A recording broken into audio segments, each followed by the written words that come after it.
নমস্কার। আজকে আপনারা আমার চ্যানেলে দেখছেন ঝড়, বৃষ্টি এবং রান্না। বিকেলে হঠাৎ করে তুমুল ঝড় উঠল। দেখুন ঝড়ের কি দাপট। ঝড়ের সাথে তারপরে বৃষ্টি শুরু হলো। কি অপরূপ সৌন্দর্য, আর গরমটাও খানিকটা কাটলো।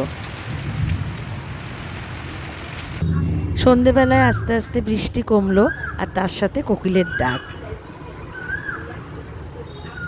রাতে রুটি করলাম এবং চিকেন মাখো মাখো করে নিলাম, আর একটু ভুজি ভাজা ভেজে তার মধ্যে ঘুগনি করে দিয়ে দিলাম।